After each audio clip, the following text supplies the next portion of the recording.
Premier épître aux Corinthiens. Lecture des chapitres 1 à 16. Photos et prise de son, le Nouveau Testament.blogspot.com. Jésus est en vie. Abonnez-vous. Paul, appelé à être apôtre de Jésus-Christ par la volonté de Dieu, et le frère Sosthène. À l'Église de Dieu qui est à Corinthe, à ceux qui ont été sanctifiés en Jésus-Christ, appelés à être saints, et à tous ceux qui invoquent en quelque lieu que ce soit le nom de notre Seigneur Jésus-Christ, leur Seigneur et le nôtre. Que la grâce et la paix vous soient données de la part de Dieu notre Père et du Seigneur Jésus-Christ. Je rends à mon Dieu de continuelles actions de grâce à votre sujet, pour la grâce de Dieu qui vous a été accordée en Jésus-Christ. Car en lui vous avez été comblés de toutes les richesses qui concernent la parole et la connaissance. Le témoignage de Christ ayant été solidement établi parmi vous, de sorte qu'il ne vous manque aucun don, dans l'attente où vous êtes de la manifestation de notre Seigneur Jésus-Christ. Il vous affermira aussi jusqu'à la fin, pour que vous soyez irréprochables au jour de notre Seigneur Jésus-Christ. Dieu est fidèle, lui qui vous a appelé à la communion de son Fils, Jésus-Christ notre Seigneur. Je vous exhorte, frères, par le nom de notre Seigneur Jésus-Christ, à tenir tous un même langage, et à ne point avoir de division parmi vous, mais à être parfaitement unis dans un même esprit et dans un même sentiment. Car, mes frères, j'ai appris à votre sujet, par les gens de Chloé, qu'il y a des disputes au milieu de vous. Je veux dire que chacun de vous parle ainsi, moi, je suis de Paul, et moi, d'Apollos, et moi, de Céphas, et moi, de Christ. Christ est-il divisé? Paul a-t-il été crucifié pour vous, ou est-ce au nom de Paul que vous avez été baptisés? Je rends grâce à Dieu de ce que je n'ai baptisé aucun de vous, excepté Crispus et Gaius. Afin que personne ne dise que vous avez été baptisés en mon nom. J'ai encore baptisé la famille de Stéphana, du reste, je ne sache pas que j'ai baptisé quelque autre personne. Ce n'est pas pour baptiser que Christ m'a envoyé, c'est pour annoncer l'Évangile, et cela sans la sagesse du langage, afin que la croix de Christ ne soit pas rendue vaine. Car la prédication de la croix est une folie pour ceux qui périssent, mais pour nous qui sommes sauvés, elle est une puissance de Dieu. Aussi est-il écrit, je détruirai la sagesse des sages, et j'anéantirai l'intelligence des intelligents. Où est le sage? Où est le scribe? Où est le disputeur de ce siècle? Dieu n'a-t-il pas convaincu de folie la sagesse du monde? Car puisque le monde, avec sa sagesse, n'a point connu Dieu dans la sagesse de Dieu, il a plu à Dieu de sauver les croyants par la folie de la prédication. Les Juifs demandent des miracles et les Grecs cherchent la sagesse. Nous prêchons Christ crucifié, scandale pour les Juifs et folie pour les païens. Mais puissance de Dieu et sagesse de Dieu pour ceux qui sont appelés tant juifs que grecs. Car la folie de Dieu est plus sage que les hommes, et la faiblesse de Dieu est plus forte que les hommes. Considérez, frères, que parmi vous qui avez été appelés il n'y a ni beaucoup de sages selon la chair, ni beaucoup de puissants, ni beaucoup de nobles. Mais Dieu a choisi les choses folles du monde pour confondre les sages. Dieu a choisi les choses faibles du monde pour confondre les fortes. Et Dieu a choisi les choses viles du monde et celles qu'on méprise, celles qui ne sont point, pour réduire à néant celles qui sont. Afin que nulle chair ne se glorifie devant Dieu. Or, c'est par lui que vous êtes en Jésus-Christ, lequel, de par Dieu, a été fait pour nous sagesse, justice et sanctification et rédemption. Afin, comme il est écrit, que celui qui se glorifie dans le Seigneur. Pour moi, frères, lorsque je suis allé chez vous, ce n'est pas avec une supériorité de langage ou de sagesse que je suis allé vous annoncer le témoignage de Dieu. Car je n'ai pas eu la pensée de savoir parmi vous autre chose que Jésus-Christ, et Jésus-Christ crucifié. Moi-même j'étais auprès de vous dans un état de faiblesse, de crainte, et de grand tremblement. Et ma parole et ma prédication ne reposaient pas sur les discours persuasifs de la sagesse, mais sur une démonstration d'esprit et de puissance. Afin que votre foi fût fondée, non sur la sagesse des hommes, mais sur la puissance de Dieu. Cependant, c'est une sagesse que nous prêchons parmi les parfaits, sagesse qui n'est pas de ce siècle, ni des chefs de ce siècle, qui vont être anéantis. Nous prêchons la sagesse de Dieu, mystérieuse et cachée, que Dieu, avant les siècles, avait destinée pour notre gloire. Sagesse qu'aucun des chefs de ce siècle n'a connue, car, s'ils l'eussent connue, ils n'auraient pas crucifié le Seigneur de gloire. Mais, comme il est écrit, ce sont des choses que l'œil n'a point vues, que l'oreille n'a point entendues, et qui ne sont point montées au cœur de l'homme, des choses que Dieu a préparées pour ceux qui l'aiment. Dieu nous les a révélées par l'Esprit. Car l'Esprit sonde tout, même les profondeurs de Dieu. Lequel des hommes, en effet, connaît les choses de l'homme, si ce n'est l'Esprit de l'homme qui est en lui. De même, personne ne connaît les choses de Dieu, si ce n'est l'Esprit de Dieu. Or nous n'avons pas reçu l'Esprit du monde, mais l'Esprit qui vient de Dieu, afin que nous connaissions les choses que Dieu nous a données par sa grâce. Et nous en parlons, non avec des discours qu'enseigne la sagesse humaine, mais avec ceux qu'enseigne l'Esprit, employant un langage spirituel pour les choses spirituelles. Mais l'homme animal ne reçoit pas les choses de l'Esprit de Dieu, car elles sont une folie pour lui, et il ne peut les connaître, parce que c'est spirituellement qu'on en juge. L'homme spirituel, au contraire, juge de tout, et il n'est lui-même jugé par personne. Car qui a connu la pensée du Seigneur pour l'instruire? Or nous avons la pensée de Christ. Pour moi, frères, ce n'est pas comme à des hommes spirituels que j'ai pu vous parler, mais comme à des hommes charnels, comme à des enfants en Christ. Je vous ai donné du lait, non de la nourriture solide, car vous ne pouvez pas la supporter, et vous ne le pouvez pas même à présent. Parce que vous êtes encore charnels. En effet, puisqu'il y a parmi vous de la jalousie et des disputes, n'êtes-vous pas charnels, et ne marchez-vous pas selon l'homme? Quand l'un dit « Moi, je suis de Paul » et un autre « Moi, d'Apollos », n'êtes-vous pas des hommes? Qu'est-ce donc qu'Apollos, et qu'est-ce que Paul? Des serviteurs par le moyen desquels vous avez cru, selon que le Seigneur l'a donné à chacun. J'ai planté, Apollos a arrosé, mais Dieu a fait croître. En sorte que ce n'est pas celui qui plante qui est quelque chose, ni celui qui arrose, mais Dieu qui fait croître. Celui qui plante et celui qui arrose sont égaux, et chacun recevra sa propre récompense selon son propre travail. Car nous sommes ouvriers avec Dieu. Vous êtes le champ de Dieu, l'édifice de Dieu. Selon la grâce de Dieu qui m'a été donnée, j'ai posé le fondement comme un sage architecte, et un autre bâtit dessus. Mais que chacun prenne garde à la manière dont il bâtit dessus. Car personne ne peut poser un autre fondement que celui qui a été posé, savoir Jésus-Christ. Or, si quelqu'un bâtit sur ce fondement avec de l'or, de l'argent, des pierres précieuses, du bois, du foin, du chaume, l'œuvre de chacun sera manifestée, car le jour la fera connaître, parce qu'elle se révélera dans le feu, et le feu éprouvera ce qu'est l'œuvre de chacun. Si l'œuvre bâtie par quelqu'un sur le fondement subsiste, il recevra une récompense. Si l'œuvre de quelqu'un est consumée, il perdra sa récompense. Pour lui, il sera sauvé, mais comme au travers du feu. Ne savez-vous pas que vous êtes le temple de Dieu, et que l'Esprit de Dieu habite en vous? Si quelqu'un détruit le temple de Dieu, Dieu le détruira, car le temple de Dieu est saint, et c'est ce que vous êtes.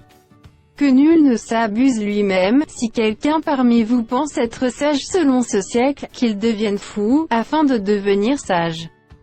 Car la sagesse de ce monde est une folie devant Dieu. Aussi est-il écrit, il prend les sages dans leur ruse. Et encore, le Seigneur connaît les pensées des sages, il sait qu'elles sont vaines. Que personne donc ne mette sa gloire dans des hommes, car tout est à vous. Soit Paul, soit Apollos, soit Céphas, soit le monde, soit la vie, soit la mort, soit les choses présentes, soit les choses à venir. Tout est à vous. Et vous êtes à Christ, et Christ est à Dieu. Ainsi, qu'on nous regarde comme des serviteurs de Christ, et des dispensateurs des mystères de Dieu. Du reste, ce qu'on demande des dispensateurs, c'est que chacun soit trouvé fidèle. Pour moi, il m'importe fort peu d'être jugé par vous, ou par un tribunal humain. Je ne me juge pas non plus moi-même. car je ne me sens coupable de rien, mais ce n'est pas pour cela que je suis justifié. Celui qui me juge, c'est le Seigneur. C'est pourquoi ne jugez de rien avant le temps, jusqu'à ce que vienne le Seigneur, qui mettra en lumière ce qui est caché dans les ténèbres, et qui manifestera les desseins des cœurs. Alors chacun recevra de Dieu la louange qui lui sera due. C'est à cause de vous, frères, que j'ai fait de ces choses une application à ma personne et à celle d'Apollo, afin que vous appreniez en nos personnes à ne pas aller au-delà de ce qui est écrit, et que nul de vous ne conçoive de l'orgueil en faveur de l'un contre l'autre. Car qui est-ce qui te distingue? Qu'as-tu que tu n'aies reçu? Et si tu l'as reçu, pourquoi te glorifies-tu, comme si tu ne l'avais pas reçu? Déjà vous êtes rassasiés, déjà vous êtes riches, sans nous vous avez commencé à régner. Et puissiez-vous régner en effet, afin que nous aussi nous régnions avec vous. Car Dieu, ce me semble, a fait de nous, apôtres, les derniers des hommes, des condamnés à mort en quelque sorte, puisque nous avons été en spectacle au monde, aux anges et aux hommes. Nous sommes fous à cause de Christ, mais vous, vous êtes sages en Christ. Nous sommes faibles, mais vous êtes forts. Vous êtes honorés, et nous sommes méprisés. Jusqu'à cette heure, nous souffrons la faim, la soif, la nudité, nous sommes maltraités, errants çà et là. Nous nous fatiguons à travailler de nos propres mains, injuriés, nous bénissons, persécutés, nous supportons. Calomniés, nous parlons avec bonté, nous sommes devenus comme les balayures du monde, le rebut de tous, jusqu'à maintenant. Ce n'est pas pour vous faire honte que j'écris ces choses, mais je vous avertis comme mes enfants bien-aimés. Car quand vous auriez 10 000 maîtres en Christ, vous n'avez cependant pas plusieurs pères puisque c'est moi qui vous ai engendré en Jésus-Christ par l'Évangile. Je vous en conjure donc, soyez mes imitateurs. Pour cela je vous ai envoyé Timothée, qui est mon enfant bien-aimé et fidèle dans le Seigneur, il vous rappellera quelles sont mes voies en Christ, quelle est la manière dont j'enseigne partout dans toutes les églises. Quelques-uns se sont enflés d'orgueil, comme si je ne devais pas aller chez vous. Mais j'irai bientôt chez vous, si c'est la volonté du Seigneur, et je connaîtrai, non les paroles, mais la puissance de ceux qui se sont enflés. Car le royaume de Dieu ne consiste pas en paroles, mais en puissance. Que voulez-vous? Que j'aille chez vous avec une verge, ou avec amour et dans un esprit de douceur? On entend dire généralement qu'il y a parmi vous de l'impudicité, et une impudicité telle qu'elle ne se rencontre pas même chez les païens, c'est au point que l'un de vous a la femme de son père. Et vous êtes enflés d'orgueil. Et vous n'avez pas été plutôt dans l'affliction, afin que celui qui a commis cet acte fût ôté du milieu de vous. Pour moi, absent de corps, mais présent d'esprit, j'ai déjà jugé, comme si j'étais présent, celui qui a commis un tel acte. Au nom du Seigneur Jésus, vous et mon esprit étant assemblés avec la puissance de notre Seigneur Jésus. Qu'un tel homme soit livré à Satan pour la destruction de la chair, afin que l'esprit soit sauvé au jour du Seigneur Jésus. C'est bien à tort que vous vous glorifiez. Ne savez-vous pas qu'un peu de levain fait lever toute la pâte? Faites disparaître le vieux levain, afin que vous soyez une pâte nouvelle, puisque vous êtes sans levain, car Christ, notre Pâque, a été immolé. Célébrons donc la fête, non avec du vieux levain, non avec un levain de malice et de méchanceté, mais avec les pains sans levain de la pureté et de la vérité. Je vous ai écrit dans ma lettre de ne pas avoir des relations avec les impudiques. Non pas d'une manière absolue avec les impudiques de ce monde, ou avec les cupides et les ravisseurs, ou avec les idolâtres, autrement, il vous faudrait sortir du monde. Maintenant, ce que je vous ai écrit, c'est de ne pas avoir des relations avec quelqu'un qui, se nommant frère, est impudique, ou cupide, ou idolâtre, ou outrageux, ou ivrogne, ou ravisseur, de ne pas même manger avec un tel homme. Qu'ai-je, en effet, à juger ceux du dehors?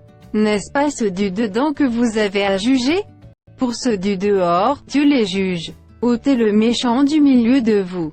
Quelqu'un de vous, lorsqu'il a un différend avec un autre, ose-t-il plaider devant les injustes, et non devant les saints? Ne savez-vous pas que les saints jugeront le monde? Et si c'est par vous que le monde est jugé, êtes-vous indigne de rendre les moindres jugements? Ne savez-vous pas que nous jugerons les anges? Et nous ne jugerions pas, à plus forte raison, les choses de cette vie? Quand donc vous avez des différends pour les choses de cette vie, ce sont des gens dont l'Église ne fait aucun cas que vous prenez pour juges. Je le dis à votre honte. Ainsi il n'y a parmi vous pas un seul homme sage qui puisse prononcer entre ses frères.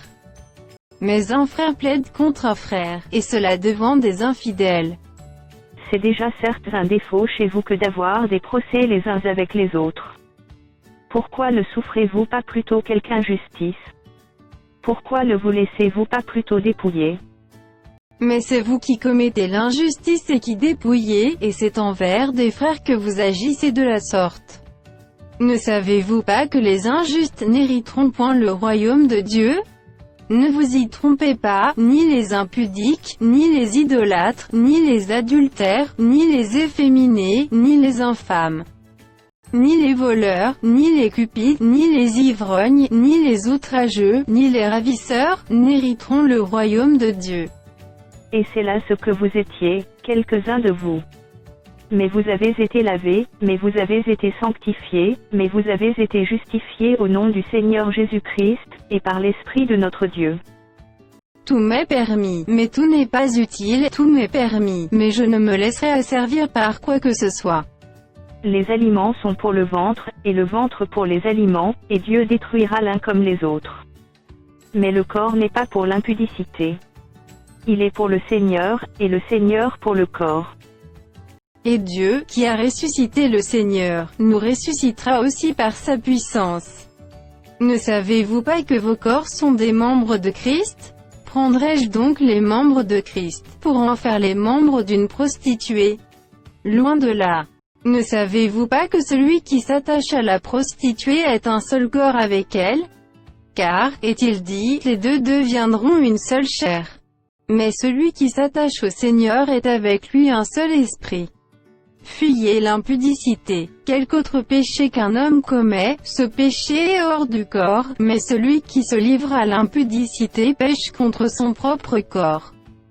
Ne savez-vous pas que votre corps est le temple du Saint-Esprit qui est en vous, que vous avez reçu de Dieu, et que vous ne vous appartenez point à vous-même? Car vous avez été rachetés à un grand prix. Glorifiez donc Dieu dans votre corps et dans votre esprit, qui appartiennent à Dieu. Pour ce qui concerne les choses dont vous m'avez écrit, je pense qu'il est bon pour l'homme de ne point toucher de femme. Toutefois, pour éviter l'impudicité, que chacun ait sa femme, et que chaque femme ait son mari. Que le mari rende à sa femme ce qu'il lui doit, et que la femme agisse de même envers son mari. La femme n'a pas autorité sur son propre corps, mais c'est le mari, et pareillement, le mari n'a pas autorité sur son propre corps, mais c'est la femme. Ne vous privez point l'un de l'autre, si ce n'est d'un commun accord pour un temps, afin de vaquer à la prière, puis retourner ensemble, de peur que Satan ne vous tente par votre incontinence. Je dis cela par condescendance, je n'en fais pas un ordre. Je voudrais que tous les hommes fussent comme moi, mais chacun tient de Dieu un don particulier, l'un d'une manière, l'autre d'une autre. À ceux qui ne sont pas mariés et aux veuves, je dis qu'il leur est bon de rester comme moi. Mais s'ils manquent de continence, qu'ils se marient, car il vaut mieux se marier que de brûler. À ceux qui sont mariés, j'ordonne, non pas moi, mais le Seigneur, que la femme ne se sépare point de son mari. Si elle est séparée, qu'elle demeure sans se marier ou qu'elle se réconcilie avec son mari, et que le mari ne répudie point sa femme. Aux autres, ce n'est pas le Seigneur, c'est moi qui dis, si un frère a une femme non croyant, et qu'elle consente à habiter avec lui, qu'il ne la répudie point. Et si une femme a un mari non croyant, et qu'il consente à habiter avec elle, qu'elle ne répudie point son mari. Car le mari non croyant est sanctifié par la femme, et la femme non croyante est sanctifiée par le frère, autrement, vos enfants seraient impurs, tandis que maintenant ils sont saints. Si le non-croyant se sépare, qu'il se sépare, le frère ou la sœur ne sont pas liés dans ces cas-là.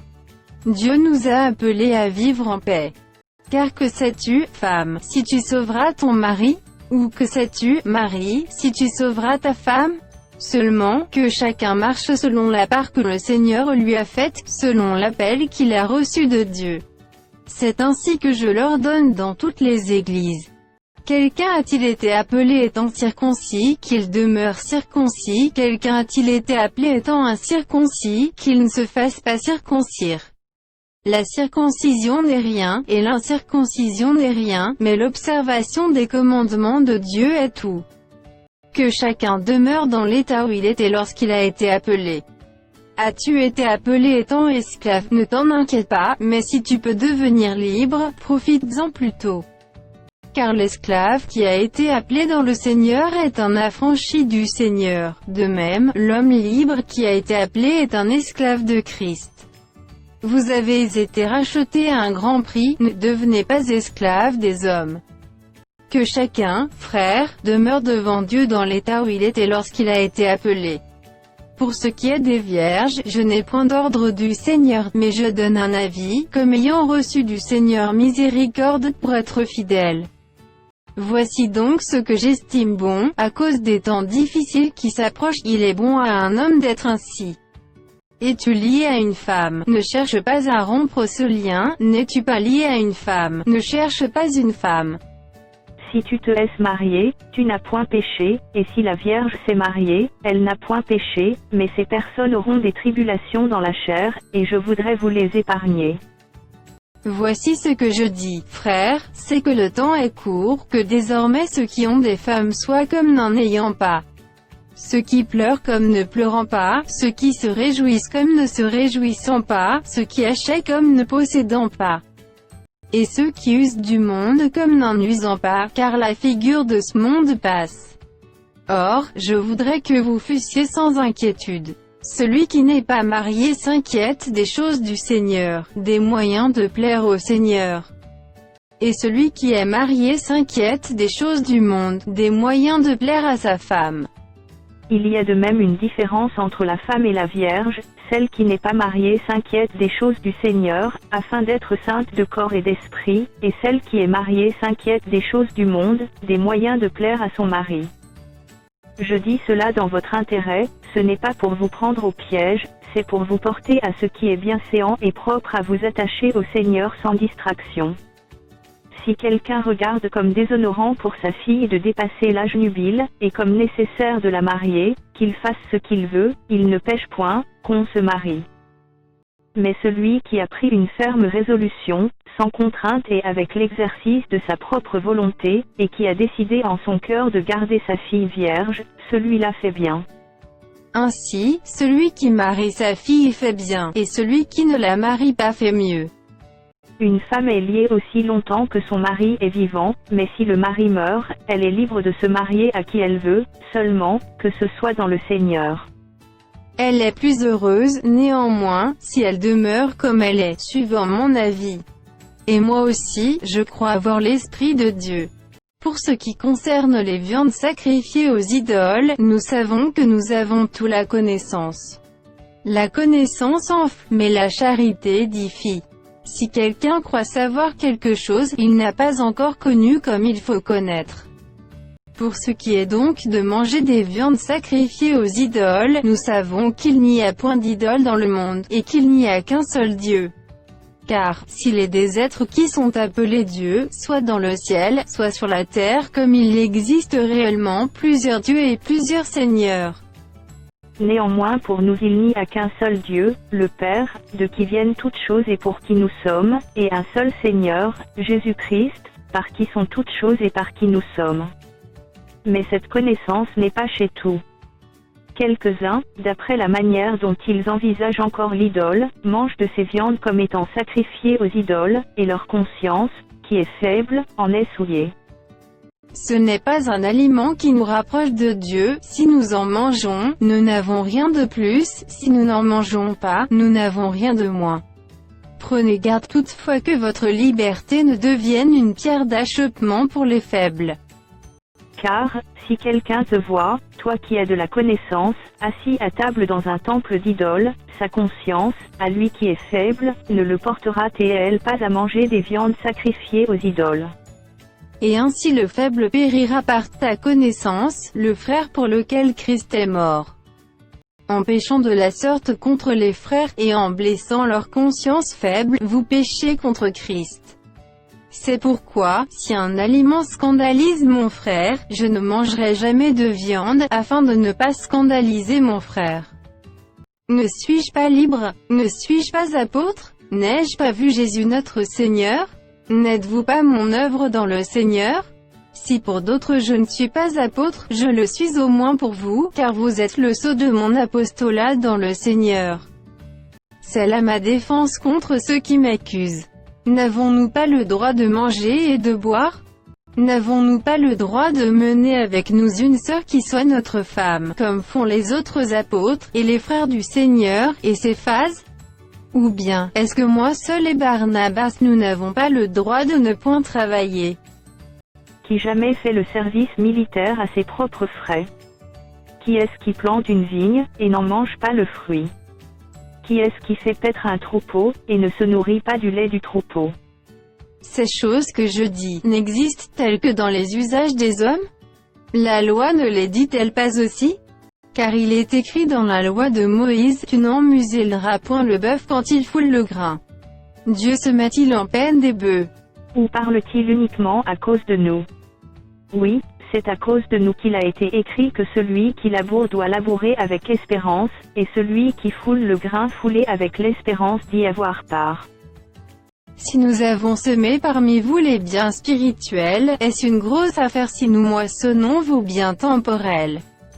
Si d'autres jouissent de ce droit sur vous, n'est-ce pas plutôt à nous d'en jouir? Mais nous n'avons point usé de ce droit, au contraire, nous souffrons tout, afin de ne pas créer d'obstacle à l'évangile de Christ. Ne savez-vous pas que ceux qui remplissent les fonctions sacrées sont nourris par le temple, que ceux qui servent à l'autel ont part à l'autel? De même aussi, le Seigneur a ordonné à ceux qui annoncent l'évangile de vivre de l'évangile.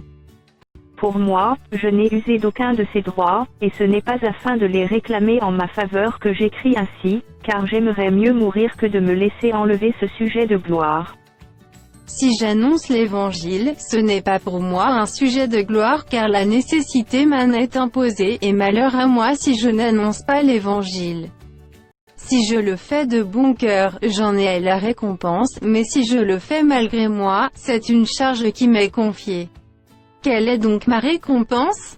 C'est d'offrir gratuitement l'évangile que j'annonce, sans user de mon droit de prédicateur de l'évangile. Car, bien que je sois libre à l'égard de tous, je me suis rendu le serviteur de tous, afin de gagner le plus grand nombre.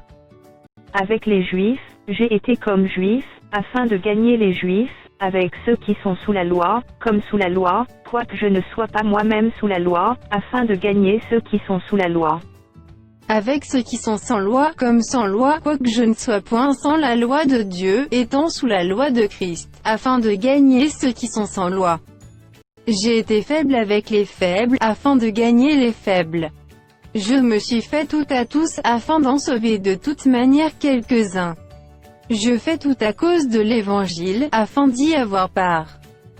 Ne savez-vous pas que ceux qui courent dans le stade courent tous, mais qu'un seul remporte le prix?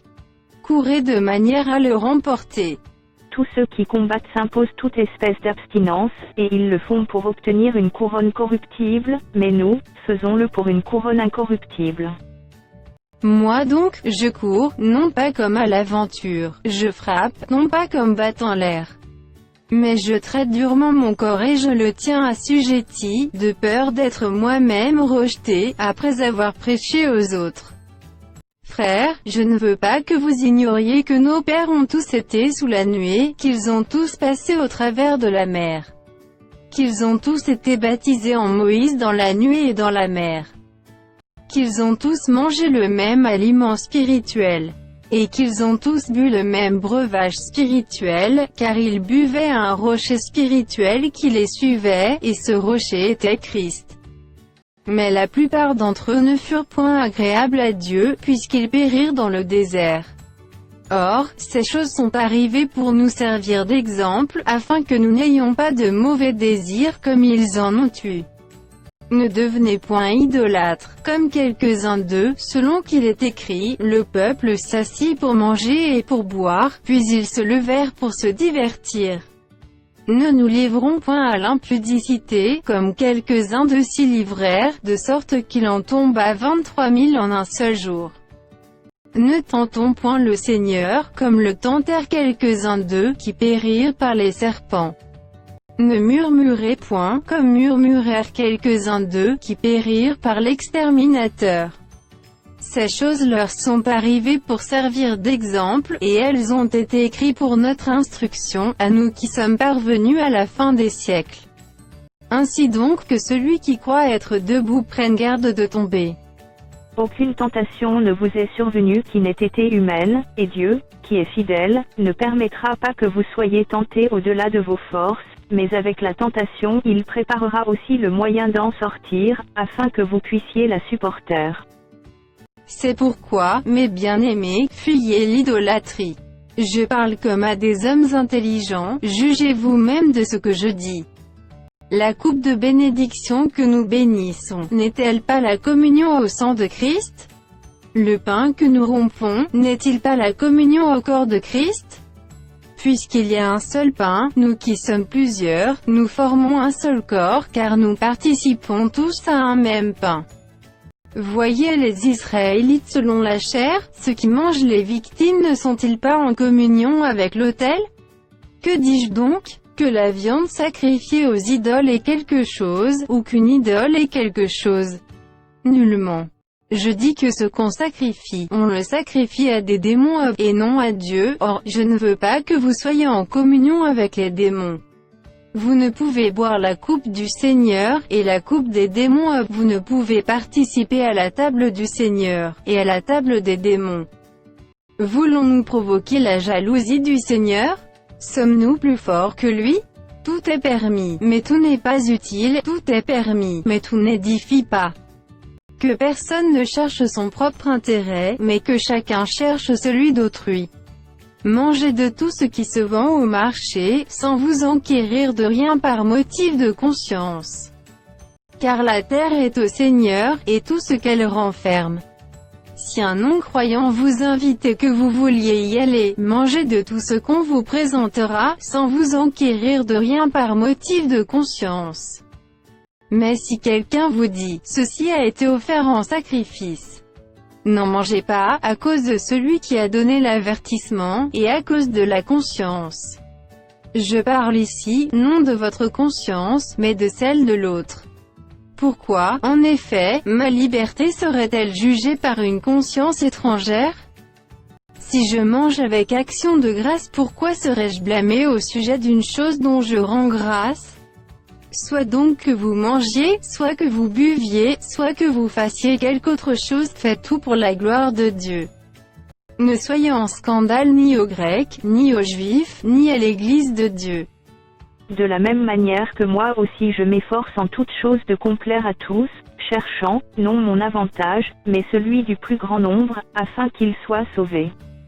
Soyez mes imitateurs comme je le suis moi-même de Christ. Je vous loue de ce que vous vous souvenez de moi à tous égards, et de ce que vous retenez mes instructions telles que je vous les ai données. Je veux cependant que vous sachiez que Christ est le chef de tout homme, que l'homme est le chef de la femme, et que Dieu est le chef de Christ. Tout homme qui prie ou qui prophétise, la tête couverte, déshonore son chef. Toute femme, au contraire, qui prie ou qui prophétise, la tête non voilée, déshonore son chef, c'est comme si elle était rasée. Car si une femme n'est pas voilée, qu'elle se coupe aussi les cheveux. Or, s'il est honteux pour une femme d'avoir les cheveux coupés ou d'être rasée, qu'elle se voile. L'homme ne doit pas se couvrir la tête puisqu'il est l'image et la gloire de Dieu, tandis que la femme est la gloire de l'homme. En effet, l'homme n'a pas été tiré de la femme, mais la femme a été tirée de l'homme. Et l'homme n'a pas été créé à cause de la femme, mais la femme a été créée à cause de l'homme. C'est pourquoi la femme, à cause des anges, doit avoir sur la tête une marque de l'autorité dont elle dépend. Toutefois, dans le Seigneur, la femme n'est point sans l'homme, ni l'homme sans la femme. Car, de même que la femme a été tirée de l'homme, de même l'homme existe par la femme, et tout vient de Dieu. Jugez en vous-même, est-il convenable qu'une femme prie Dieu sans être voilée? La nature et elle-même ne vous enseigne-t-elle pas que c'est une honte pour l'homme de porter de longs cheveux, mais que c'est une gloire pour la femme d'en porter, parce que la chevelure lui a été donnée comme voile? Si quelqu'un se plaît à contester, nous n'avons pas cette habitude, non plus que les églises de Dieu. En donnant cet avertissement, ce que je ne loue point, c'est que vous vous assemblez, non pour devenir meilleur, mais pour devenir pire. Et d'abord, j'apprends que, lorsque vous vous réunissez en assemblée, il y a parmi vous des divisions, et je le crois en partie.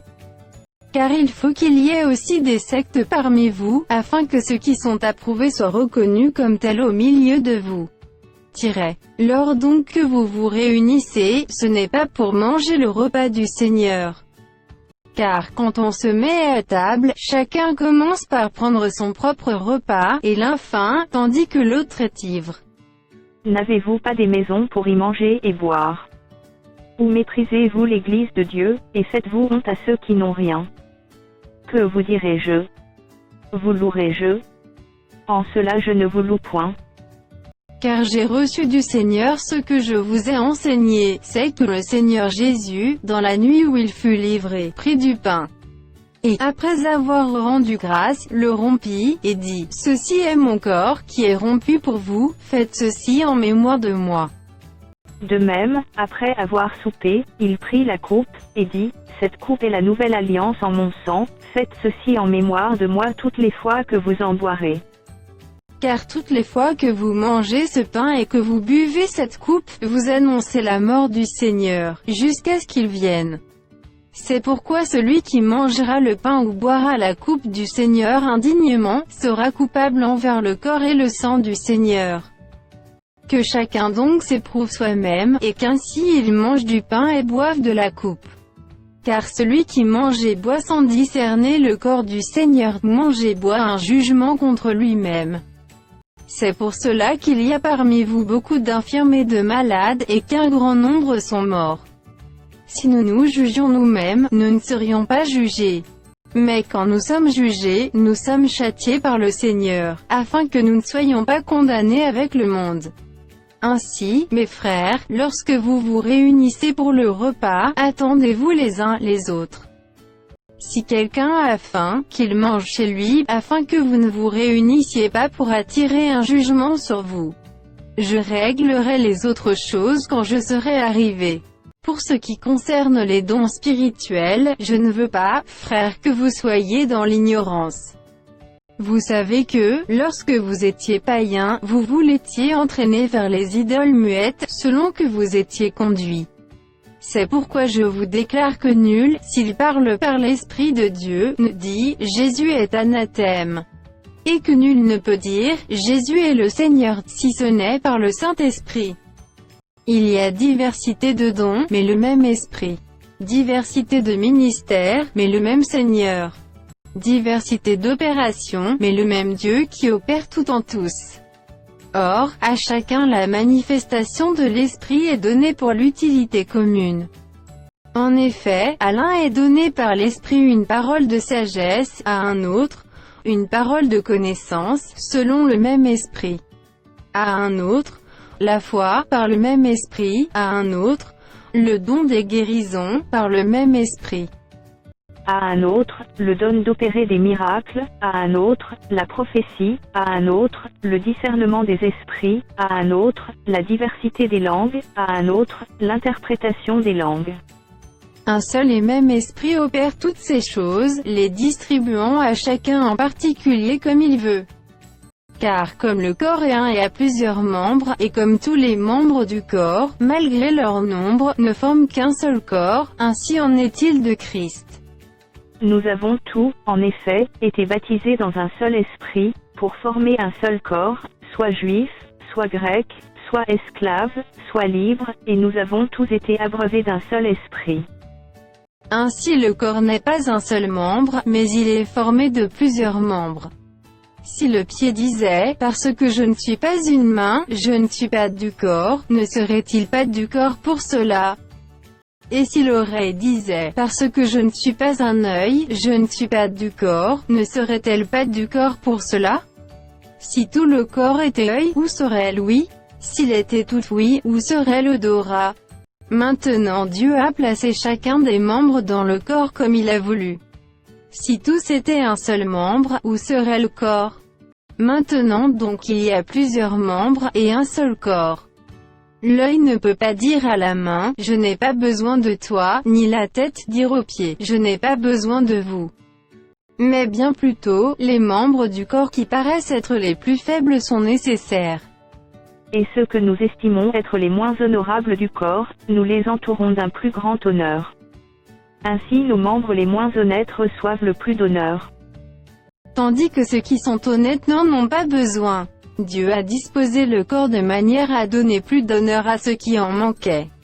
Afin qu'il n'y ait pas de division dans le corps, mais que les membres aient également soin les uns des autres. Et si un membre souffre, tous les membres souffrent avec lui. Si un membre est honoré, tous les membres se réjouissent avec lui. Vous êtes le corps de Christ, et vous êtes ses membres, chacun pour sa part. Et Dieu a établi dans l'Église premièrement des apôtres, secondement des prophètes, troisièmement des docteurs, ensuite ceux qui ont le don des miracles, puis ceux qui ont les dons de guérir, de secourir, de gouverner, de parler diverses langues. Tous sont-ils apôtres? Tous sont-ils prophètes? Tous sont-ils docteurs? Tous ont-ils le don des miracles? Tous ont-ils le don des guérisons? Tous parlent-ils en langue? Tous interprètent-ils? Aspirez aux dons les meilleurs. Et je vais encore vous montrer une voie par excellence. Quand je parlerai les langues des hommes et des anges, si je n'ai pas la charité, je suis un airain qui résonne, ou une cymbale qui retentit. Et quand j'aurai le don de prophétie, la science de tous les mystères et toute la connaissance, quand j'aurai même toute la foi jusqu'à transporter des montagnes, si je n'ai pas la charité, je ne suis rien. Et quand je distribuerai tous mes biens pour la nourriture des pauvres, quand je livrerai même mon corps pour être brûlé, si je n'ai pas la charité, cela ne me sert de rien. La charité est patiente, elle est pleine de bonté, la charité n'est point envieuse, la charité ne se vend point, elle ne s'enfle point d'orgueil. Elle ne fait rien de malhonnête, elle ne cherche point son intérêt, elle ne s'irrite point, elle ne soupçonne point le mal. Elle ne se réjouit point de l'injustice, mais elle se réjouit de la vérité. Elle excuse tout, elle croit tout, elle espère tout, elle supporte tout. La charité ne périt jamais. Les prophéties prendront fin, les langues cesseront, la connaissance disparaîtra. Car nous connaissons en partie, et nous prophétisons en partie. Mais quand ce qui est parfait sera venu, ce qui est partiel disparaîtra. Lorsque j'étais enfant, je parlais comme un enfant, je pensais comme un enfant, je raisonnais comme un enfant. Lorsque je suis devenu homme, j'ai fait disparaître ce qui était de l'enfant. Aujourd'hui nous voyons au moyen d'un miroir, d'une manière obscure, mais alors nous verrons face à face. Aujourd'hui je connais en partie, mais alors je connaîtrai comme j'ai été connu. Maintenant donc ces trois choses demeurent, la foi, l'espérance, la charité, mais la plus grande de ces choses, c'est la charité. Recherchez la charité. Aspirez aussi aux dons spirituels, mais surtout à celui de prophétie. En effet, celui qui parle en langue ne parle pas aux hommes, mais à Dieu, car personne ne le comprend, et c'est en esprit qu'il dit des mystères. Celui qui prophétise, au contraire, parle aux hommes, les édifie, les exhorte, les console. Celui qui parle en langue s'édifie lui-même, celui qui prophétise édifie l'Église. Je désire que vous parliez tous en langue, mais encore plus que vous prophétisiez. Celui qui prophétise est plus grand que celui qui parle en langue, à moins que ce dernier n'interprète, pour que l'Église en reçoive de l'édification. Et maintenant, frères, de quelle utilité vous serais-je, si je venais à vous parlant en langue, et si je ne vous parlais pas par révélation, ou par connaissance, ou par prophétie, ou par doctrine? Si les objets inanimés qui rendent un son, comme une flûte ou une harpe, ne rendent pas des sons distincts, comment reconnaîtra-t-on ce qui est joué sur la flûte ou sur la harpe? Et si la trompette rend un son confus, qui se préparera au combat? De même vous, si par la langue vous ne donnez pas une parole distincte, comment saura-t-on ce que vous dites? Car vous parlerez en l'air. quelque nombreuses que puissent être dans le monde les diverses langues, il n'en est aucune qui ne soit une langue intelligible. Si donc je ne connais pas le sens de la langue, je serai un barbare pour celui qui parle, et celui qui parle sera un barbare pour moi. De même vous, puisque vous aspirez aux dons spirituels, que ce soit pour l'édification de l'Église que vous cherchiez à en posséder abondamment. C'est pourquoi que celui qui parle en langue prie pour avoir le don d'interpréter. Car si je prie en langue, mon esprit est en prière, mais mon intelligence demeure stérile. Que faire donc? Je prierai par l'esprit, mais je prierai aussi avec l'intelligence, je chanterai par l'esprit, mais je chanterai aussi avec l'intelligence. Autrement, si tu rends grâce par l'esprit, comment celui qui est dans les rangs de l'homme du peuple répondra-t-il Amen à ton action de grâce, puisqu'il ne sait pas ce que tu dis? Tu rends, il est vrai, d'excellentes actions de grâce, mais l'autre n'est pas édifié. Je rends grâce à Dieu de ce que je parle en langue plus que vous tous. Mais, dans l'Église, j'aime mieux dire 5 paroles avec mon intelligence, afin d'instruire aussi les autres, que 10 000 paroles en langue. Frères, ne soyez pas des enfants sous le rapport du jugement, mais pour la malice, soyez enfants, et à l'égard du jugement, soyez des hommes faits. Il est écrit dans la loi, c'est par des hommes d'une autre langue et par des lèvres d'étrangers que je parlerai à ce peuple, et ils ne m'écouteront pas même ainsi, dit le Seigneur. Par conséquent, les langues sont un signe, non pour les croyants, mais pour les non-croyants. La prophétie, au contraire, est un signe, non pour les non-croyants, mais pour les croyants. Si donc, dans une assemblée de l'Église entière, tous parlent en langue, et qu'il survienne des hommes du peuple ou des non-croyants, ne diront-ils pas que vous êtes fous?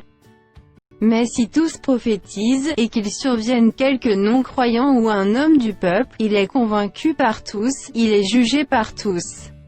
Les secrets de son cœur sont dévoilés, de telle sorte que, tombant sur sa face, il adorera Dieu, et publiera que Dieu est réellement au milieu de vous. Que faire donc, frères? Lorsque vous vous assemblez, les uns ou les autres parmi vous ont-ils un cantique, une instruction, une révélation, une langue, une interprétation, que tout se fasse pour l'édification? En est-il qui parle en langue, que 2 ou 3 au plus parlent, chacun à son tour, et que quelqu'un interprète? S'il n'y a point d'interprète, qu'on se taise dans l'Église, et qu'on parle à soi-même et à Dieu. Pour ce qui est des prophètes, que 2 ou 3 parlent, et que les autres jugent. Et si un autre qui est assis a une révélation, que le premier se taise. Car vous pouvez tous prophétiser successivement, afin que tous soient instruits et que tous soient exhortés. Les esprits des prophètes sont soumis aux prophètes. Car Dieu n'est pas un Dieu de désordre, mais de paix. Comme dans toutes les églises des saints. Que les femmes se taisent dans les assemblées, car il ne leur est pas permis d'y parler, mais qu'elles soient soumises, selon que le dit aussi la loi. Si elles veulent s'instruire sur quelque chose, qu'elles interrogent leur mari à la maison, car il est malséant à une femme de parler dans l'église. Est-ce de chez vous que la parole de Dieu est sortie? Ou est-ce à vous seul qu'elle est parvenue? Si quelqu'un croit être prophète ou inspiré, qu'il reconnaisse que ce que je vous écris est un commandement du Seigneur. Et si quelqu'un l'ignore, qu'il l'ignore. Ainsi donc, frères, aspirez au don de prophétie, et n'empêchez pas de parler en langue. Mais que tout se fasse avec bienséance et avec ordre. Je vous rappelle, frères, l'évangile que je vous ai annoncé, que vous avez reçu, dans lequel vous avez persévéré. Et par lequel vous êtes sauvés, si vous le retenez tel que je vous l'ai annoncé, autrement, vous auriez cru en vain. Je vous ai enseigné avant tout, comme je l'avais aussi reçu, que Christ est mort pour nos péchés, selon les Écritures. Qu'il a été enseveli, et qu'il est ressuscité le 3e jour, selon les Écritures. Et qu'il est apparu à Céphas puis aux 12. Ensuite, il est apparu à plus de 500 frères à la fois, dont la plupart sont encore vivants, et dont quelques-uns sont morts. Ensuite, il est apparu à Jacques puis à tous les apôtres. Après eux tous, il m'est aussi apparu à moi, comme à l'avorton. car je suis le moindre des apôtres, je ne suis pas digne d'être appelé apôtre parce que j'ai persécuté l'Église de Dieu. Par la grâce de Dieu je suis ce que je suis, et sa grâce envers moi n'a pas été vaine, loin de là, j'ai travaillé plus que tout, non pas moi toutefois, mais la grâce de Dieu qui est avec moi. Ainsi donc que ce soit moi, que ce soit eux, voilà ce que nous prêchons et c'est ce que vous avez cru. Or, si l'on prêche que Christ est ressuscité des morts, comment quelques-uns parmi vous disent-ils qu'il n'y a point de résurrection des morts? S'il n'y a point de résurrection des morts, Christ non plus n'est pas ressuscité. Et si Christ n'est pas ressuscité, notre prédication est donc vaine, et votre foi aussi est vaine. Il se trouve même que nous sommes de faux témoins à l'égard de Dieu, puisque nous avons témoigné contre Dieu qu'il a ressuscité Christ, tandis qu'il ne l'aurait pas ressuscité, si les morts ne ressuscitent point. Car si les morts ne ressuscitent point, Christ non plus n'est pas ressuscité. Et si Christ n'est pas ressuscité, votre foi est vaine, vous êtes encore dans vos péchés. Et par conséquent aussi ceux qui sont morts en Christ sont perdus. Si c'est dans cette vie seulement que nous espérons en Christ, nous sommes les plus malheureux de tous les hommes. Mais maintenant, Christ est ressuscité des morts, il est les prémices de ceux qui sont morts. Car puisque la mort est venue par un homme, c'est aussi par un homme qu'est venue la résurrection des morts. Et comme tous meurent en Adam, de même aussi tous revivront en Christ. Mais chacun en son rang. Christ comme prémisse puis ceux qui appartiennent à Christ, lors de son avènement. Ensuite viendra la fin, quand il remettra le royaume à celui qui est Dieu et Père, après avoir détruit toute domination, toute autorité et toute puissance. Car il faut qu'il règne jusqu'à ce qu'il ait mis tous les ennemis sous ses pieds. Le dernier ennemi qui sera détruit, c'est la mort. Dieu, en effet, a tout mis sous ses pieds. Mais lorsqu'il dit que tout lui a été soumis, il est évident que celui qui lui a soumis toutes choses est excepté. Et lorsque toutes choses lui auront été soumises, alors le Fils lui-même sera soumis à celui qui lui a soumis toutes choses, afin que Dieu soit tout en tous. Autrement, que feraient ceux qui se font baptiser pour les morts? Si les morts ne ressuscitent absolument pas, pourquoi se font-ils baptiser pour eux? Et nous, pourquoi sommes-nous à toute heure en péril? Chaque jour je suis exposé à la mort, je l'atteste, frères, par la gloire dont vous est pour moi le sujet, en Jésus-Christ notre Seigneur. Si c'est dans des vues humaines que j'ai combattu contre les bêtes à Éphèse, quel avantage m'en revient-il? Si les morts ne ressuscitent pas, mangeons et buvons, car demain nous mourrons. Ne vous y trompez pas, les mauvaises compagnies corrompent les bonnes mœurs. Revenez à vous-même, comme il est convenable, et ne péchez point, car quelques-uns ne connaissent pas Dieu, je le dis à votre honte. Mais quelqu'un dira, comment les morts ressuscitent-ils, et avec quel corps reviennent-ils? Insensé, ce que tu sèmes ne reprend point vie, s'il ne meurt. Et ce que tu sèmes, ce n'est pas le corps qui naîtra, c'est un simple grain, de blé peut-être, ou de quelque autre semence. Puis Dieu lui donne un corps comme il lui plaît, et à chaque semence il donne un corps qui lui est propre. Toute chair n'est pas la même chair, mais autre est la chair des hommes, autre celle des quadrupèdes, autre celle des oiseaux, autre celle des poissons. Il y a aussi des corps célestes et des corps terrestres, mais autre est l'éclat des corps célestes, autre celui des corps terrestres.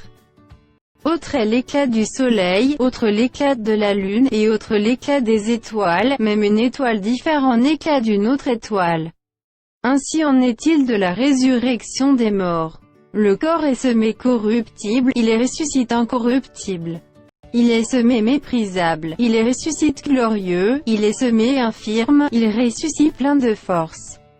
Il est semé corps animal, il est ressuscité corps spirituel. S'il y a un corps animal, il y a aussi un corps spirituel.